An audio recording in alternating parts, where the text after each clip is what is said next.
This is Matthew Opoku Prempe. What do you say? Bawumia made a wrong choice? One, the choice is for Mr. Bawumia. It can't be wrong if it is his choice. So let that be clear. And then two is whether we like the choice or not is irrelevant.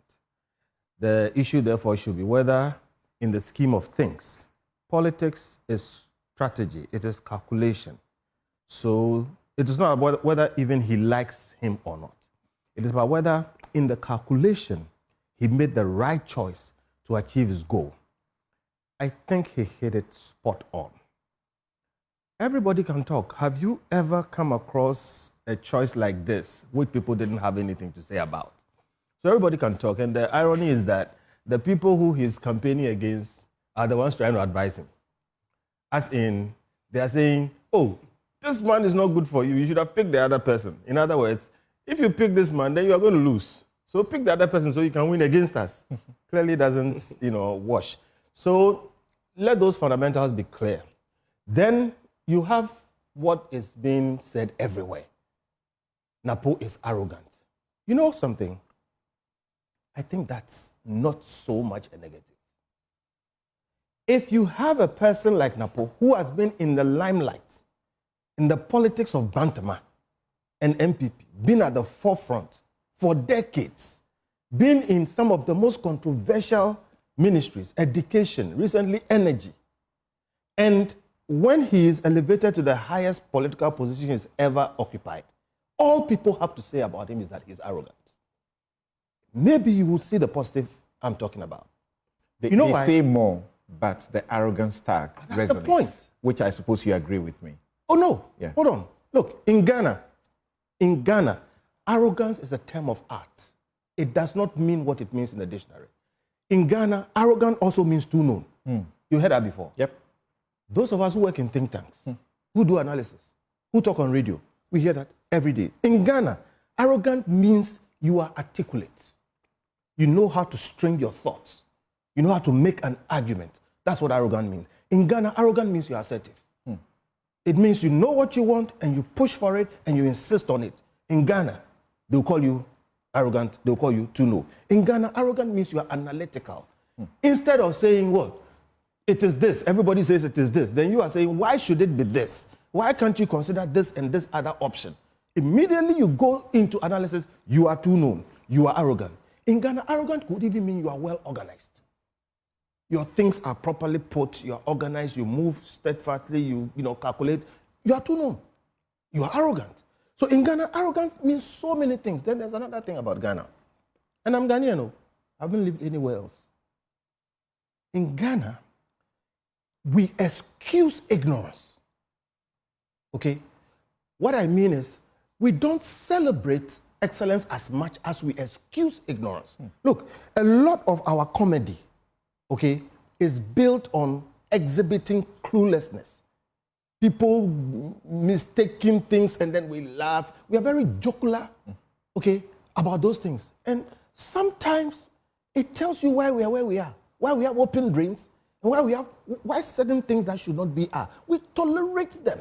Elsewhere, the people you call the comedians are perhaps the most intelligent. Elsewhere, they are the sharpest, the smartest people are the people in comedy. Yeah. Over here, and look, I don't mean the comedians here are not smart. They're actually very smart too.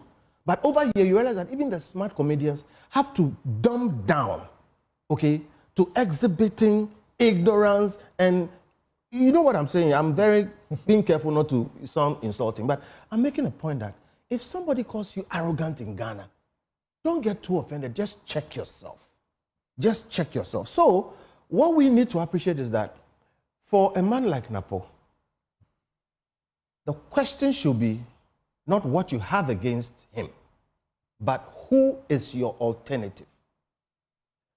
Politics is almost all the time a suboptimal choice. Right.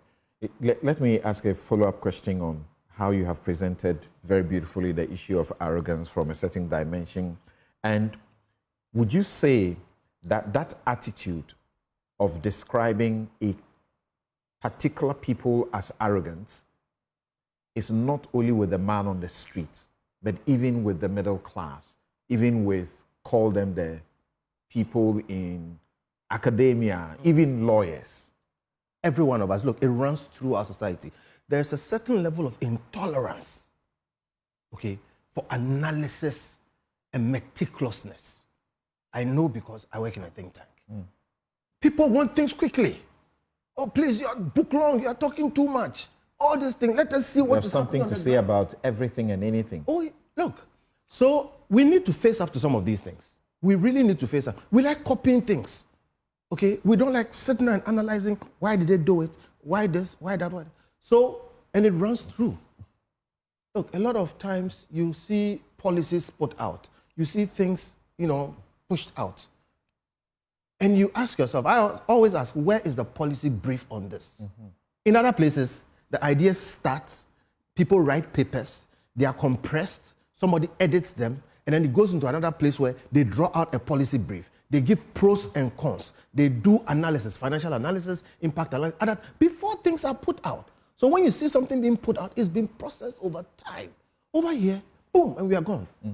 One of my interactions with Napo, and I'm saying this to show that I'm not about it, was about free SHS. When free SHS came out, we took it to task. We analyzed, and we said it's a great idea. We want free education, but if you go this way, Napo was one of the people who resisted us. And I'm saying this because I have also come across what people say is arrogant about Napo. Okay, I remember, I won't go into the details, but he just dismissed us. You people, you are always complaining about everything, that kind of thing. So I have my beef about Napo. But let me tell you something. Napo executed free SHS to a T. To the point where what we said was going to be a problem, review it, needs testing. The things we're saying and we're told were too known, let everybody, is what we are discussing today. It is Napo who executed it. From a certain point of view as a strategy person, I respect Napo for his ability to execute, even in this environment. That is why he's called arrogant. Do you realize that, or do you admit or accept that the arrogance tag, if Napo is cast in the mold of Akufo-Addo, that what is perceived as arrogance is not exactly arrogance, but it is what you stated first, the first category, people who know their stuff, people who are assertive. That's how most of us growing up and knowing the Akufo-Addo and studying law, and law students wanting to imitate him, including how he keeps his handkerchief. People said he was arrogant, arrogant, arrogant. Do you accept that that tag affected his attempt to be president? Yes, I do. For all the times he failed? I do, because one of the things about Ghana is that we like nice people, even if they are not effective. Across our history, I won't go too much. So yes, that affected it. But again, he managed to push through it. So I always tell people that Nana Akufo-Addo convinced us that he was the best president we had never had. As for how the performance went, that's another matter. But it was a tag. Maybe he earned it because of all those things, his, styles and things. Maybe he earned it. But you see, I don't think that should stop anybody from really achieving what you have to achieve, which is where I also think Napo's effectiveness comes in. Look, success is the best revenge. And I've explained why people call people arrogant in this country. But in the Ministry of Energy, until recently, the lights had stayed on. And even recently, I took a lot of heat by saying this is not Dumsor, because I know what Dumsor is. What we got is bad, okay? But it was not the same. And I'm saying that, given where he has served, Napo should have far more things coming at him of substance than just arrogance. So that tells me that there's something positive about the man. It also shows that the person who picked him is not just listening to voices. He did his analysis and has come to the conclusion I've come to, that show me your alternative to Napo. And if you show me your alternative to Napo, then we can discuss who is arrogant, who is effective, who is a better choice. Because politics is almost always a suboptimal choice. You don't get what you want. I will shortly play